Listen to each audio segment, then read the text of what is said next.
పశ్చిమాసియాలో మరోసారి ఉద్రిక్త పరిస్థితులు ఏర్పడ్డాయి. ఇరాన్పై ఇజ్రాయెల్ బాంబుల వర్షం కురిపించింది.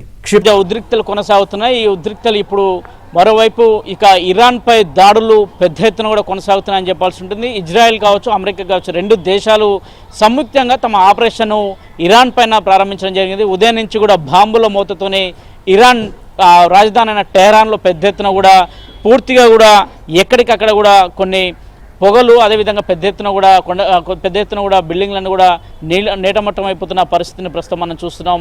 మొత్తం ఇంటర్నెట్ సేవలన్నింటినీ కూడా బంద్ చేసిన పరిస్థితి నెలకొంది. అదేవిధంగా ఇక ఎక్కడ కూడా మొబైల్ ఫోన్లు కూడా ఇరాన్లో పనిచేయని పరిస్థితి నెలకొంది. క్షిపణుల దాడులు విస్తృతంగా కూడా అటు ఇజ్రాయెల్ కావచ్చు, అమెరికా కావచ్చు సంయుక్త దాడులు కూడా నిర్వహిస్తున్న పరిస్థితి నెలకొంది. ప్రధానంగా ఇరాన్ కొంత మొదటి నుంచి కూడా న్యూక్లియర్కి సంబంధించి కొంత అణుబాంబులు తయారు చేసేందుకు ప్రయత్నం చేస్తుంది. ఆ ప్రయత్నం దాదాపు ఇప్పుడు 90% సక్సెస్ అయింది.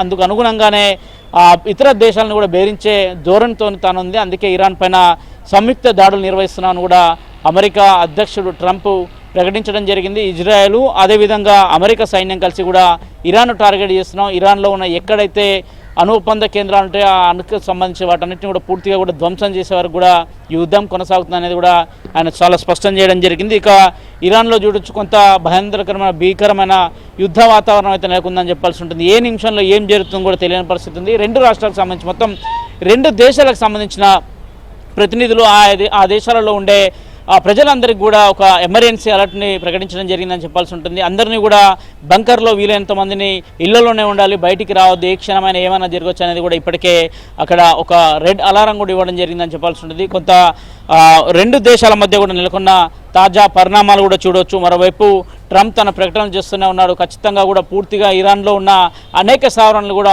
పూర్తిగా కూడా మట్టు పెడతామనే ప్రకటన చేయడం జరిగింది. ఇక ఇరాన్ అధ్యక్షుడైన ఆలీ మొకేన్ కమేన్ దాదాపు భవనంపై లక్ష్యంగా కూడా దాడులు కొనసాగుతున్నాయని చెప్పాల్సి ఉంటుంది. ఇక ప్రతీకారంగా ఇరాన్ ఖండంతర క్షిపణులను ముందే పసిగట్టి ఇజ్రాయెల్ కూడా ఎక్కడికక్కడ కూడా వాటిని మట్టు పెడుతున్న పరిస్థితి నెలకొంది. ఇక ఇరాన్ ఇజ్రాయెల్లో గగనతలాన్ని మూసివేస్తారు. మొత్తం రెండు దేశాల మధ్య అటు ఇజ్రాయెల్ కావచ్చు, ఇటు ఇరాన్ కావచ్చు, రెండు దేశాల మధ్య కూడా ఎయిర్ స్పేస్ను పూర్తిగా కూడా మూసివేశారు. ఎక్కడ కూడా వివిధ దేశాలకు సంబంధించిన విమానాలను వారి గగనతలానికి కూడా పూర్తిగా నిషేధం పెడుతున్నాయి. మరోవైపు రెండు దేశాల మధ్య నెలకొన్న తాజా పరిణామాలతోనే కేంద్ర ప్రభుత్వం కూడా భారత ప్రభుత్వం అప్రమత్తమని చెప్పాలి. భారత ప్రభుత్వం ఇరాన్ ఇజ్రాయెల్లో ఉన్న వారిని ముఖ్యంగా భారతీయులందరినీ కూడా సురక్షిత ప్రాంతాలకు వెళ్లాల్సిందిగా, ముఖ్యంగా దగ్గరలో ఉన్న ఎంబసీలని కూడా ఎప్పటికప్పుడు ఎమర్జెన్సీ అయితే వారిని కాంటాక్ట్ చేయాల్సిందిగా, వీలైతేనే బయటికి రావాలి, మిగతా సమయంలో పూర్తిగా కూడా ఇంట్లోకే పరిమితం అవ్వాలి, తమ భద్రతను మొదట చూసుకోవాలని కూడా భారత ప్రభుత్వం కూడా ఒక కీలక ప్రకటన చేసింది. అక్కడ ఉన్న ఎంబసీ అధికారులతో కూడా ఎప్పటికప్పుడు భారత ప్రభుత్వం